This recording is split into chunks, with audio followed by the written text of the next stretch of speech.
Welcome to the Safety and Risk Success podcast with me, Christian Harris. Today, we're starting Sliptember on the podcast with a bang, with a session with myself and Marcel Engels, who is a fellow slip nerd from Holland, talking about slip accidents, a global crisis. We talk about some of the causation, some of the strategies you can employ to mitigate slip risks, some of the demographic, cultural, economic drivers around this subject, and lots more, including about how to slip test floors and how this changes in different countries. So a lot to unpack here with some great questions from the audience as well.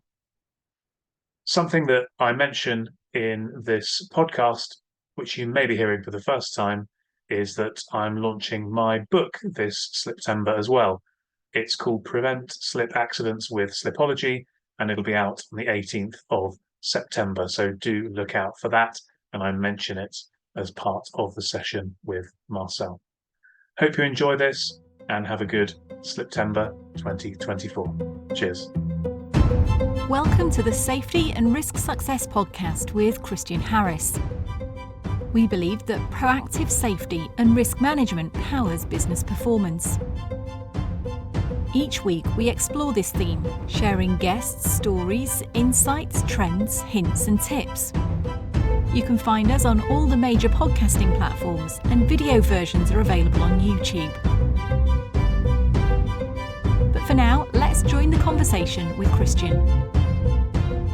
Welcome everybody to today's Safety Roundtable session. We're going to be in my heartland today of talking about slips, trips and falls. As you may have seen, today marks the 4th day of September, which I call Sliptember. So every September I do a bit of a campaign to raise awareness on the importance of slips, trips and falls, specifically slips, because that's really what I focus in on. And we do lots and lots of content, so you'll see a lot of posts on LinkedIn and other places. And we're going to be focusing the Safety Roundtable this month, as well as the podcast this month, on slip safety. So a really focused effort to raise awareness, talk about some of the things, the strategies that we can do to prevent these kinds of accidents, and just get people thinking a bit more about it, really. So I'm delighted to see lots of you joining today. It wasn't well promoted, this event, because we had planned to do a different session today, but we couldn't make it work. So here we are, but we've pulled in something out of the hat. And I'm delighted to be joined by one, perhaps two, colleagues from overseas to try and give a bit of a global perspective on this topic. So Marcel Engels is joining me. Marcel, would you like to just introduce yourself, and then hopefully Richard Bowman may well be joining us at some point as well. Yes, thank you. Yeah, thank you for the invitation to participate. I'm very happy to be here to contribute what I can. Just so my background is I'm working in a materials research institute based on ceramics and glass. And that's our connection with the slip resistance problem is that we've been focusing on testing slip resistance as a product characteristic. Which means that we have a dual approach. On the on-site, we do slip measurements, and we look at the situation of slip in certain occasions on-site. And on the other hand, we try to derive from that ways to improve surfaces to generate durable, long-lasting slip resistance and safe applications of surface types. So that's a bit our background that we bring into this discussion. Thanks, Marcel. And you're a fellow member of the UK Slip Resistance Group, which is the sort of trade body, I suppose, in the UK. Are there similar groups like that around the world? Yeah, there are some groups in Spain, which of course the main difference between the groups is that their focus is on different kind of measuring methods. If you have Spain and as well as England, UK, that we have to focus on the use of the pendulum as the main measuring method for estimating risk potential. Slip risk potential. If you go into Germany, we also have expert groups there which are mainly focusing on the different kind of measurements like the GMG measurements, the tribometer measurements, as well as the product classification method, which we use in the laboratory, which is the RAM method. So that's always we are participating in different kind of groups because there's of course always a good part to learn from the discussion between the different measuring methods and trying to find a common basis because from our point of view, and this is the important one, I think, is we are, maybe just to highlight that, the main thing that we contribute in the discussion, which has now also been taken up by Spain, who've done a lot of work there, but very good work there, is look in the surface structure and to find out exactly what it means for slip resistance, because the surface structure is a given and a slip measurement is always an interpretation of that structure. So and there are different interpretations depending on what kind of measuring method you use. So that's what we've been focusing on, to try to find out exactly what to expect and how to translate and how to look at the different approaches. No, perfect. That's really good context. And I talk about the 6 causes of slips, which I bundle up into an acronym of CHIMES, and S is the surface. And I always say that's kind of the most important one because you can do everything else right, but if you've got the wrong surface floor there, then it's going to be very, very difficult to keep the environment safe and prevent people from slipping. Just as a bit of context, Marcel, here in the UK, slips, trips, and falls is the biggest cause of accident, RIDDOR, which is kind of reportable injury. Slips is the biggest cause of insurance claim, biggest cause of A&E admission. Costs sort of over £1.5 billion of insurance claims each year just on slips, and trips are on top. And we've seen 6-figure criminal fines for people slipping in supermarkets, for example. What's the picture where you are? Is it similar, the data? Yeah, if I look at the situation in Holland and Germany, especially where we are working, I think the situation is the same. We see a lot of claims and also a lot of insurance funding going into this kind of accidents.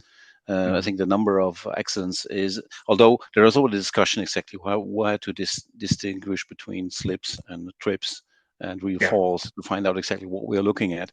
So that's always a big discussion. I think that Richard Bowman did a lot of research on that and presented that also to highlight the difficulty. But I think that the main difference that we see there is that what is just a small part is there is, of course, this kind of work going on, trying to specify, trying to look at the background of the slips and trips. But we have a different kind of a legal structure when it comes to claims and how the claims are rewarded, etc. So it's not like, for instance, the American culture where you can, where the claims are significantly higher than we have in Germany or in Holland. But it's one of the most important issues regarding in accidents in the working situation, as well also in the public situation, public areas. So that's the same. I think that's anywhere that's always the same. The only thing that we always use is that when we see these kind of figures, is that this example of when you have one people falling in a certain spot, there are at least 50 or maybe even more which have fallen but attributed it to their own way of walking or behaving and do not come forward with a claim. So it's always the tip of the iceberg. No, definitely agree with you there. And the data, I'm going to be speaking at the end of this about my book, which is coming out in a couple of weeks, and I did a bit of digging on data, and the data in the US all around accidents is in line with the UK. So if you look at the population of the UK and the number of accidents, and you look at the population comparatively in the US, and the number of accidents are very similar. As you say, the legal system there is very different, so the costs are higher in the US, partly because they have no fault kind of employee claims. So if you make a claim, in many states you just get paid out instantly, rather than in the UK where these things can be defended. and partly because obviously the court system is quite friendly, should we say, to claimants in the US versus other places. I've Yeah. spoken with on my podcast before people from Ireland. This picture is very, very consistent Mhm. around the world. Yeah. So you spoke a bit about some of the differences in standards. Let's just dig into that a little bit, because obviously that is your key area. If people are joining us from the UK, they'll be familiar, hopefully, with the pendulum test, because that's kind of what the HSE stipulates is the best way Hmm. um, of measuring slip resistance here in the UK. But you mentioned a couple of Hmm. other different tests. Perhaps you could just speak to, how these tests kind of work at a high level that's maybe different to the pendulum, so people can sort of picture the different types of Yeah. testing that is available. Yeah, if you look at the mechanisms we're using for different kind of testing is, of course, if you have your pendulum, you have high speed of the impact. It slides over the surface with a certain speed. You have a high, how do you call it, a high hardness rubber, which you have you have a lower hardness rubber for the barefoot situation, a high hardness rubber for the normal foot shoe situations. Um, so it's quite a different approach. It's coming for all in Germany. I know it's mainly based on exactly what we've been doing for they call it the traffic area, where it's supposed to simulate the braking behavior of a car at a certain speed, which meant there were different rubbers in use for the sliders. But it's a different way of gliding with a braking mechanism than, for instance, with a tribometer. Tribometer is just going a certain constant speed, dragging the slider across the surface. One of the problems there is that, for instance, that the slider is quite hard. So it has anyway its usability, its applicability for normal areas where people walk. For barefoot areas, it's a bit difficult. And if you look at the ramp, of course, is a laboratory method. And if you look at the mechanisms of walking on a ramp and slipping on a ramp, it's a combination of a static component, of a dynamic component, of the speed up of sliding, which causes the falling and such. So it's three different kind of elements from the slipping without covering the whole of the slipping. If you have a dynamic coefficient like you do with a tribometer, that's just a small part of actual slipping. The pendulum is the braking part, is only a small part, and the ramp, of course, has a different part of the slipping mechanism. But then, of course, you have to also take into account the way that the people are walking. You have to specify that exactly.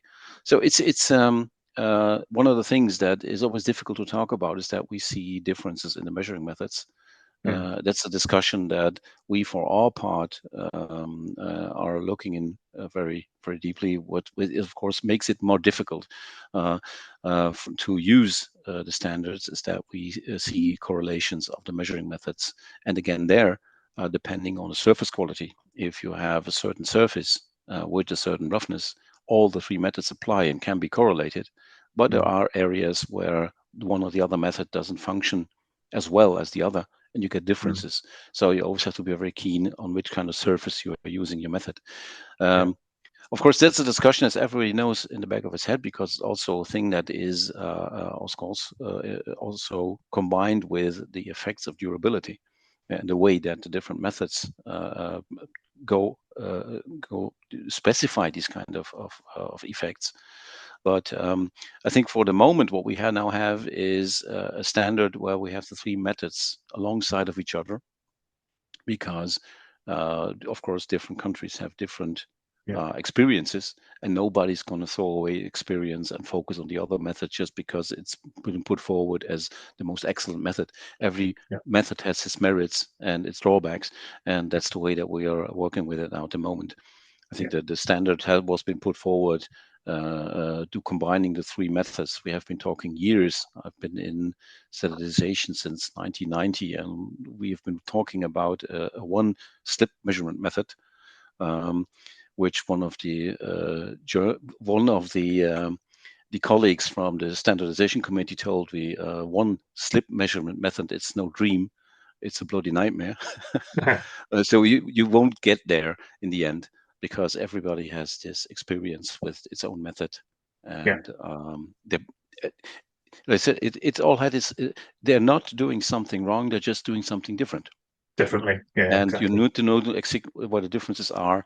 And maybe I think it's still an ongoing process. What we're trying to optimize the measuring method. If you see the new standard, the DIN the EN 16165, which incorporates a lot of things we have learned over the years regarding reference surfaces, the way of walking, how you should treat your material, how you should treat and look at, for instance, your validation surfaces that you can use to check yourself.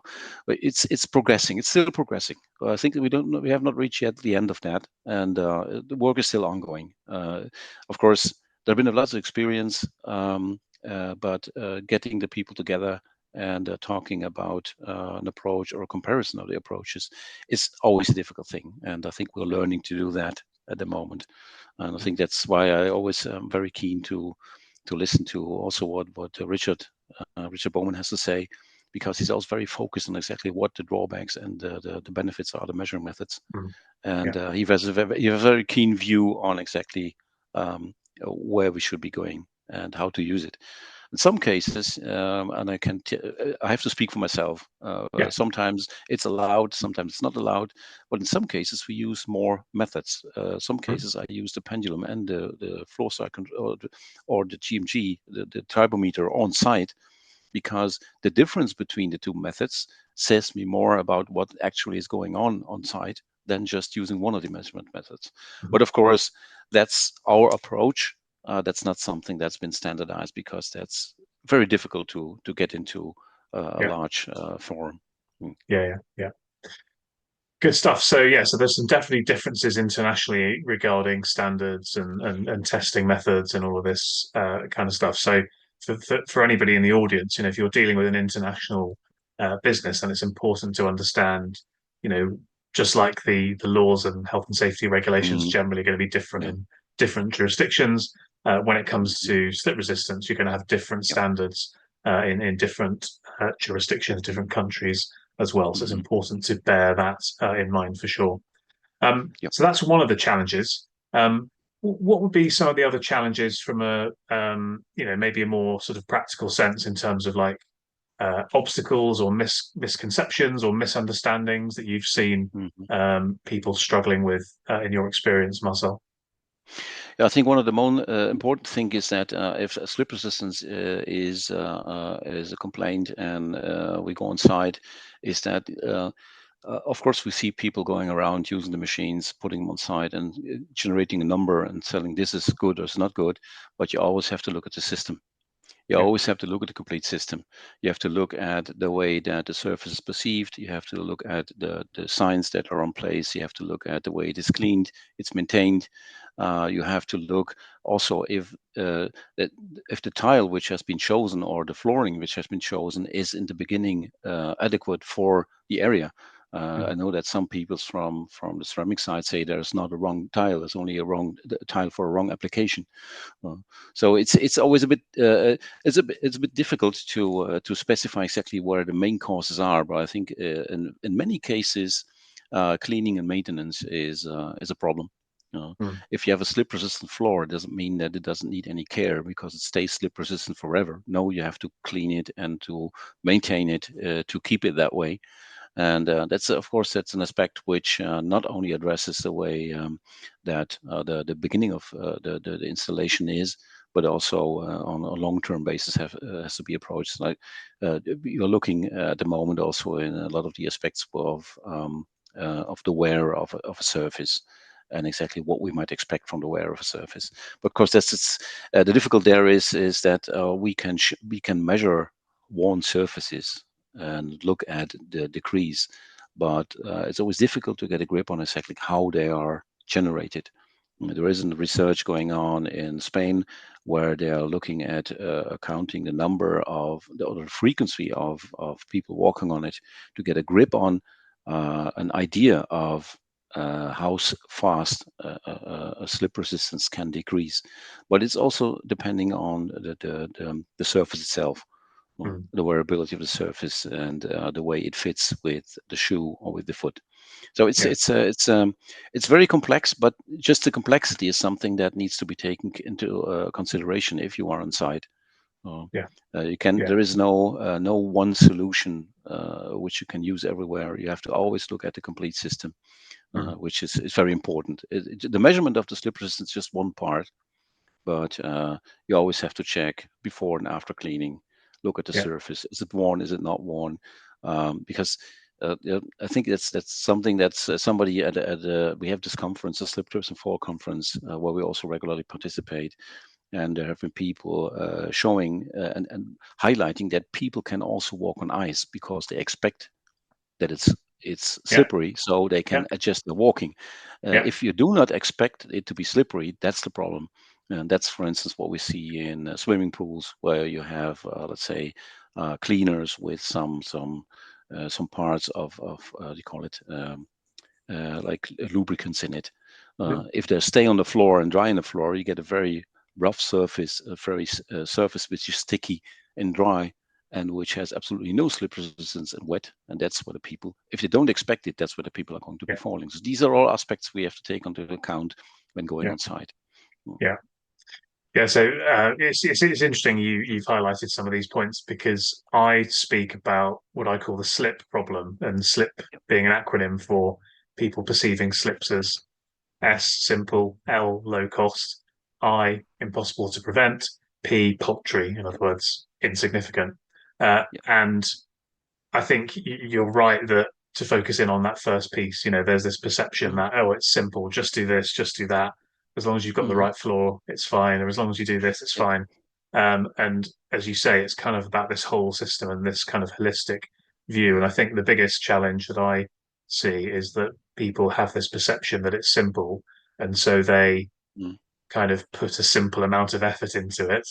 Yep. And what we can see from the data, which we've spoken about all around the world, is that that's what we're getting from this Yeah. kind of simple or I would say superficial Mm. approach. And actually, to Yep. drive the data down and to make improvements, we need to, as you Mm. say, go into a lot more detail. Yeah. And sometimes it's a long-term approach that you have to take. Sometimes it's just Mm, something. It's not always a thing that you do just one time and then it's done. But sometimes it means that you have to do things regularly to keep it that way. yeah, And sometimes the solutions are not quite as how do you say? I'm looking for the right English words there. It's not something that you see directly or you would expect directly. yeah, Something we had a presentation area where there was an inclination which was polished. People were falling, and we discovered that the slip resistance was, well, it was not quite safe, mhm, but we advised them because people were going with their beverages into that area and sitting down and drinking their beverages. And we said the first thing you have to do is to keep the beverages out of that room, yeah, because that's the slip risk. If people are going to spill their drinks, then that's where they're going to fall. If there's no spilling on the floor, then people won't slip. Then it's sufficient. But you always have to look at the complete, let's say, aspects that you can do. In that case, mm, it was lighting, it was a grip, it was keeping the beverages from a certain room.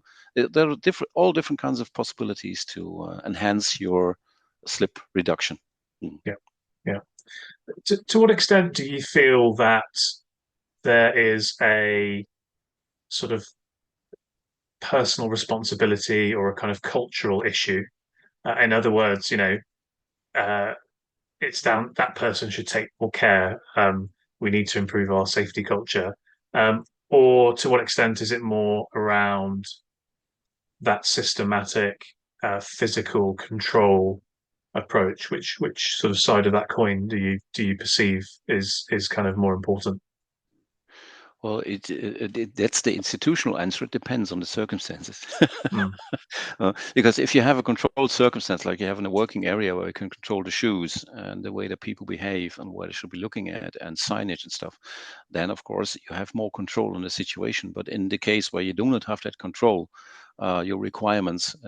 Maybe if you have the same way of contamination or slip floor, you need to do something else. You have to look at the people that are walking on it. If we do a slip resistance testing and we have somebody who falls on the floor and somebody who doesn't fall on the floor on our ramp, for instance, we always have to go with the people who fall because they are the Mm. ones that slip on this kind of floor. The other ones, no problem. So Yeah. sometimes if you do barefoot testing, you get a large difference between your different testers because sometimes the structure of the surface aligns with the foot structure. And we have people, they have what we call a mountain goat syndrome. You can tilt your ramp until it's almost like 90 degrees and they still are standing there. And Yeah. there have people which just by the smallest inclination start to slip. But these Mm. are the people that are going to fall. So Yeah. then you have to look at this kind of approach. But yeah, it depends indeed on the public that you're or the users that you're going for. Mm. Um, and what we always say, if you see something happening, in most cases when something happens and we get called to look at the claim, if one person falls and claims about it, there are a lot of people who have been falling, but didn't realize that they could claim on that because they see themselves as responsible or the way they are Yeah. walking or other Yeah. fractures. Mm. Or I they've, don't know if that answers your question. So yeah, yeah, no, it does. Yeah, yeah. All those people have maybe slipped and fallen, but just haven't hurt themselves, and therefore they haven't yeah, taken it any further because that happens a lot. yeah, People will slip or trip, sort of mm, feel a bit embarrassed, dust themselves off, mm, crack yep, on, yeah, and then nothing ever comes of it. They don't report it, and therefore you don't know it's happened even a lot of yeah, the time. yeah, So it yeah. is quite difficult. If anybody's got any questions for Marcel or I, please feel free to, if you're on Zoom, go to reactions, raise your hand, and we'll call you up to speak. Or if you're Mm, watching along with us, pop a question in the comments, and we'd be happy to pick up on those. I wanted Marcel to talk about a couple of, I suppose, drivers, sort of more macro drivers to this challenging area. And there's particular ones I was keen to think about were demographics. So the fact that mhm, we've got, certainly in the Western world, an aging population, and that means that mhm, people are more active later in life. They're working at an older age. They're also sort of doing leisure activities at an older age. mhm, But obviously, the older you are, the more likely you are to fall, and you're also more mhm, likely to hurt yourself more seriously. So that was one. mhm, Another one was around the economy. So, um, inflation's obviously been quite difficult for the last few years, but healthcare cost inflation yeah, is typically much greater than normal inflation. So the cost of dealing with these issues is quite big. yeah, And then interested on your view about climate change. There's certainly some the Met Office here in the UK are talking about we're going to be getting more and more rain, and that's obviously going to contribute. So yeah. what are your thoughts on those three kind of areas? Yeah, I think it is, especially if you look at the influencing factors, like you said, the climate change and economic change is the climate change is, of course, when you're in a Nordic country, like I'm from Netherlands, we always expect rain. We call ourselves the land Yeah, of the frogs, so so we always have rain. So that puts another aspect on how to deal with slip resistance, of course. Then when you look in what has been happening in Italy and in Spain, but of course, if it changes, you have to adapt to it, and you have to look at your requirements. So I think also the requirements will have to be adapted to what's going to be there. Um, if you look at the demographic, that's something that I have seen in Holland, especially in areas where demography changes. It's an important aspect of how you look at slip resistance. Um, they do not put only a limit for minimal slip resistance, but also for maximum slip resistance. hmm If you have people with a rollator, or do you call it like walking aid, yeah, uh, if these people have a very slow pace, they tend to, if the slip resistance is too high, they tend to stick with their feet, or mm, they trip, and then they fall. yeah, Of course, that's also a cause for accidents and for injuries. Um, of course, normally, if you slip and you slip backwards, that of course because your reflexes are not that quick anymore, that's more severe when you look at the injury. But it's still an area of where people injure themselves. So for especially if you look at where they treat not in the public area, but mainly there where elderly people are being treated or being taken care of. In that case, there's also a limit for the maximum slip resistance, Mm. just to prevent the slipping. Mhm. Yeah. And yeah, I think that as well as the yeah, of course, that puts a lot of emphasis, of course, also especially because we see that especially if you take into the care and the people in the institutes who take care of the people, the Yeah. elderly people. The costs are rising. The personal possibilities and capabilities are decreasing. So it puts a lot of pressure on this issue. Mm. Mm. Yeah. Got a question here in the chat for you, Marcel, Yeah. about surface, because you mentioned your looking specifically at kind of surface Mm. profiles and surface structures and so Yeah. on. Um, Yeah. what um, what developments or technologies are there around floor types that might mean that slip resistance and slip problems are decreased over the coming years? Is there anything going on in the technology world? Yeah, I think that it depends a bit. That's something that, if you talk about economic influences, that's something that we see in the industries. Of course, the pressure on the industry is very high, but still, there's a lot of action going on in trying to find surface solutions with a longer durability of slip Mm. resistant functionality. Yeah. And I know that in some cases we have been developing durable slip-resistant surfaces where you have to look at exactly how the structure is, what part of the structure is being decreased by wear, and how you can prevent that. It's a very complex matter, and that's a bit what makes it difficult to get it into the market. Mm. To say it like this, Yeah. because it's not just one parameter solution. You have to look at the surface. That's been described by different kind of parameters. Depends on how you measure it, Hmm. and from that you have to derive what your surface can do. And every Yeah. surface is also again then depending on its material composition and how it will abrade and how it will generate the slip resistance and keep the slip resistance. So it's a difficult one, but when we started working on that, everybody said, well, the surface structure, the influence of slip resistance is way too difficult. You're never going to get to on the point where you can say something about it. Well, I think at the moment we have reached that point, but we have also learned that every surface has its own specific yeah, behavior Hmm. regarding slip resistance and wear. But we Yeah. now have the tools to quantify it and to shift surfaces in a direction that they can enhance their durability. So Yeah. uh, we have been the new methods that we have. It's mostly an optical measurement because an optical measurement addresses more the rough structure of the surfaces for Yeah. use for slip resistance. If you do a tactile measurement, you can use it for a quick check. But the problem there is it doesn't address all the aspects that are important. Hmm. But if you do that nowadays, the new tools that we're using, they can also generate CAD data, which can be used by people making dies or making presses for surface structures to help them to generate the surfaces which can function permanently in a good way.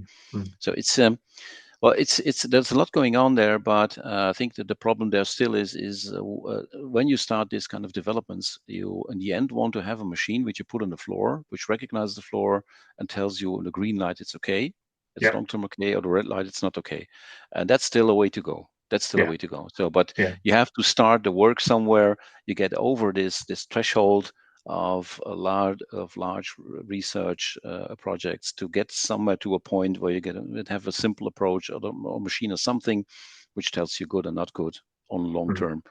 Yeah. So that's I think that's something that for also for slip resistance that artificial intelligence might support Mm. and bring together these kind of aspects and help somebody to evaluate the floor based on Yeah. its structure.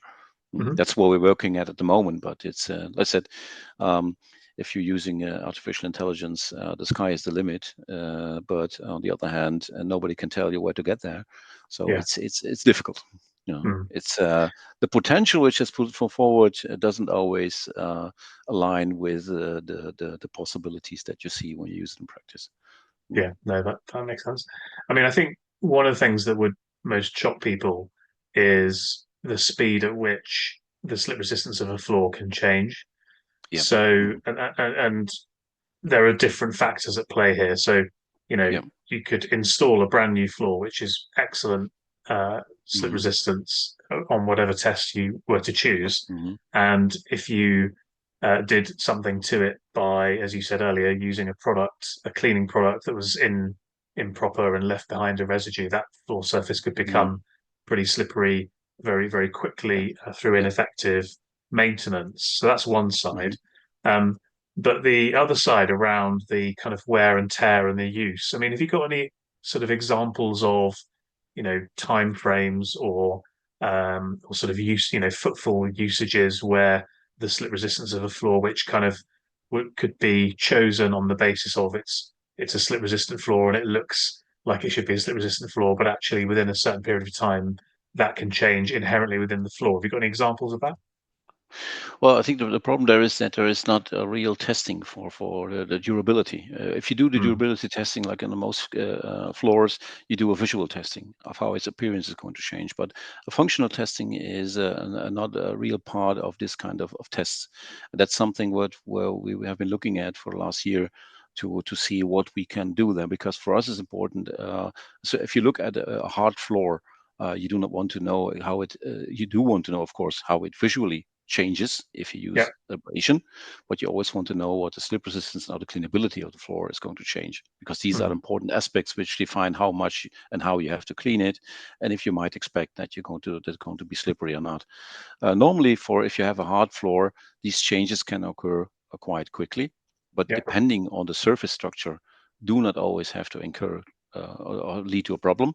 In some cases, you might lose 5% of your slip resistance, which is within a certain area. There are also the safety margins where you can use, as a developer or floor can use.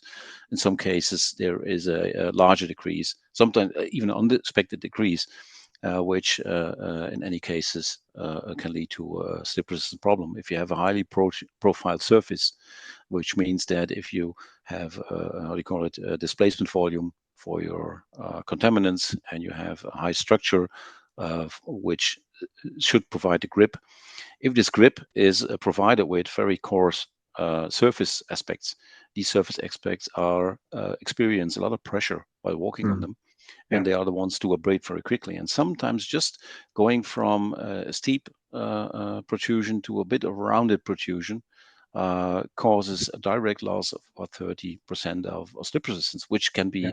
be just surpassing the required level of slip Mm, on site. So that's a problem. But the thing that we are working on there is that we see that also that's also what the people who manufacture floorings there are looking at is you can adjust your material to make it more resistant.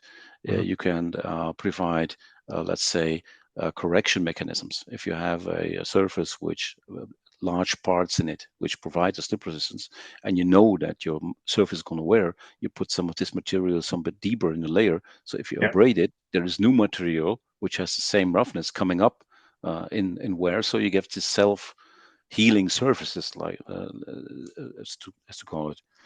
And I think that's something that we see in some of the developments. But in general, you might say that if you look at hard surfaces, there will be a decrease in slip resistance, but it doesn't always have to be a problem. That's something that you Yeah. have to measure. But we're still lacking the simulation method.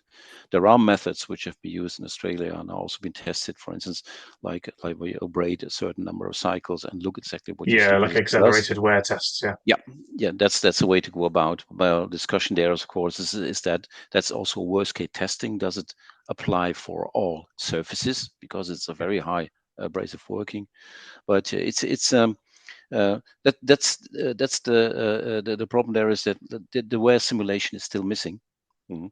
And there are surfaces which improve If you Mhm. have a Yeah. surface which has a certain roughness, but a very low roughness, and it flattens out a bit, but it's, for instance, a resin surface, Mm. then the sticking effect and let's say the displacement effect can have an effect that the shoe sticks to Yeah. your surface, which increases your.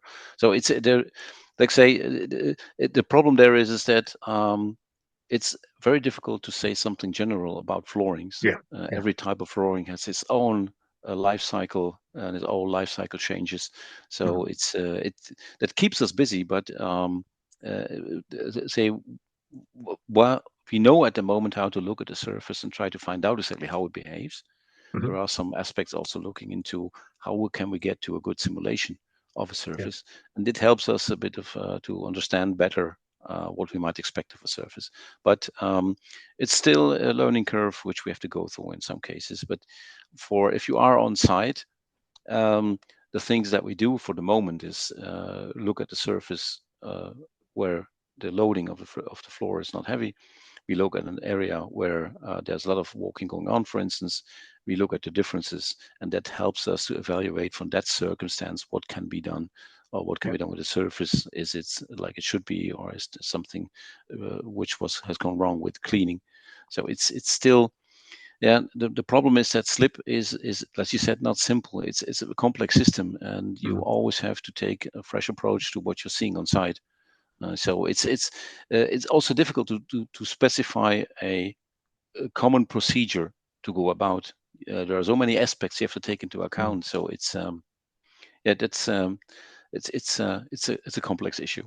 But Yeah. like I said before, we're learning more, and we know now, especially that these wear effects play a role. I think that Richard would, I think, also confirm that durability and long-term slip resistance is a very hot issue discussed at Yeah. the moment. Yeah. Uh, Yeah. Definitely. Definitely. Just for a bit of context, everybody, in my experience, and I've been doing this for a dozen or more years now, um, I can't tell you the exact figure, but I know the rough figures here. Of every floor that my team and I have ever slip tested, when the floor's been wet, this is not when it's dry. Um, Roughly about 20 to 25% of floors have achieved a low slip potential as we found them. mm, And then of the remaining floors, it's been roughly 50-50 between those mm, floors that actually, if they were cleaned effectively, would achieve a low slip potential yeah, even when they were wet. yeah, Uh, or the remainder are floors that, even when you clean them, within an inch of their lives, however you clean them, etc., it's just a slippery floor that is not going to mm, achieve a low slip potential when it's wet. So that gives you an idea of a sort of breakdown of floors. And then obviously yeah, the question is on that third part, some of those floors are just old and they've worn away, etc. Some of them potentially yeah, are incorrectly specified. Some of them may be perceived as being slip resistant and perhaps they're quite new. But as you said, mm, Marcel, they may well have worn away in a yeah, relatively yeah, short amount of time. And like you said at the start here, um, this is one of the biggest problems because if people perceive a floor as being slip resistant because of the way that it looks, mm, but it isn't, then that is often where accidents happen. yeah, So hopefully that sort of that those data points will be useful for people. mhm, I just wanted yeah, to say as we start to wrap up, um, if you're interested in this topic of slip resistance and slip safety and preventing slip accidents. I'm actually launching my book on this topic on the mhm, 18th of September. So I've aligned this with Sliptember this year. It's called Prevent Slip Accidents with Slipology. And on the 18th of September at 12:30 on the next safety roundtable, I'm going to be doing a book launch. So come along and I will talk to you a bit about the book. Perhaps I'll read a couple of excerpts, maybe share some of the data and some of the stories from the book as well. If you're interested to learn a bit more about the book, there is a website available with a waiting list, and you can, if you register, sort of pre-register your interest, you can get the first 5 chapters sent to you in advance as well. So to whet your appetite for the 18th. The website for that is scorecard.slipsafety.com slipsafety.co.uk/book. So that's how you can get hold of the book.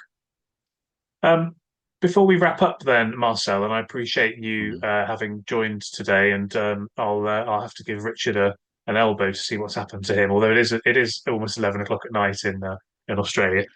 Is there anything else that you wanted to cover that we haven't touched on yet? And also, what would be the best way if anybody wants to kind of get in touch with you of doing that? Oh, the best way to get in touch with you is to contact me directly because I'm responsible for slip resistance testing here in the FGK in our institute. And if you are in the neighborhood, you're very welcome to visit us and look at what we are doing. We're always looking for interaction with people from the area, people from this kind of specific topics, because that's something I think is very important if you are busy in slip resistance, is don't close yourself and keep yourself to the knowledge that you think you have. We all, with every claim that we do, with everything that we do, we always learn new stuff, Yeah, different surfaces, different aspects. Every time we are on site, something new sticks. So we keep on learning. This is an area where you keep on learning constantly. yeah, I think the most important thing is there that we know that it's a complex system. You have to look at a lot of aspects to be sure what you're telling the people about the slip risk that they have. And the other thing is that you keep an open mind, open vision, and take up everything you can learn in this kind of like this meeting. This is something that, every meeting that we have, every symposium that we have, every discussion that we have with the experts. We have to have slips flash sessions at the international conferences, and we never go away from that without learning anything. So we always take up something new. It's yeah. ongoing development. Absolutely, absolutely. And thanks, Jason, who's put in the chat. Thanks for the information. It'll certainly assist me as a safety professional in identifying potentials for and means in which to prevent slips. So that's good Mm. to hear, Jason. We're glad that today has been helpful. Well, thank you, Marcel. Thank you, everyone, for joining. Do get involved in Sliptember. Get involved on social media and join us in a couple of weeks as we launch the book. And keep in touch and let's keep stopping slips. Thanks, everyone. Yeah. Thank you. Thank you very much.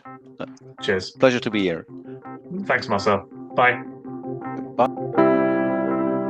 Thanks for joining us on the Safety and Risk Success podcast. If you've enjoyed this episode, please hit follow and do share on social media. Does anyone you know spring to mind as a great guest, even yourself? If so, please contact us on podcast@slipsafety.co.uk. See you next week for another episode.